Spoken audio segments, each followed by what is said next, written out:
Oke. Nah, ternyata waktu aku ikutin sidangan satu-satu ada saksi mengatakan ternyata kondisinya nggak sesimpel surplus surplus gitu loh.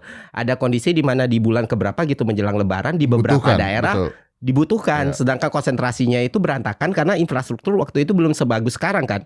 Jadi kalau nggak salah di Pulau Sulawesi, Sumatera atau apa malah kekurangan, dan untuk industri F&B konsumsi dan lain sebagainya, gula ini dibutuhkan. Kalau nggak ada pasokan baru, maka harga-harga bakal melambung, apalagi menjelang Lebaran segala macam.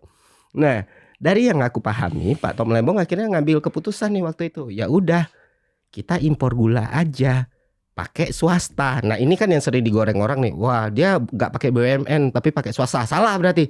Nggak juga. Sebenarnya secara aturan memungkinkan untuk melakukan impor pakai swasta selama ada rekomendasi dari Kemenperin. Yang mana di situ Pak Lembong nggak punya rekomendasi formal dari Kemenperin. Nah itu juga yang salah satu jadi masalah. Nah boleh menggunakan perusahaan swasta dan nggak BUMN, itu salah satu poin yang harus disertakan.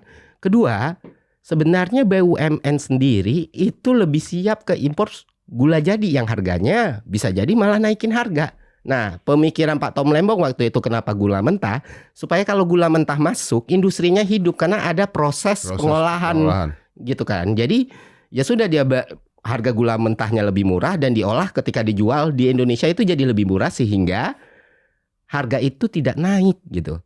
Dan faktanya kalau kita lihat datanya per Januari 2015 sampai akhir 2016 itu harga gula stabil, Om.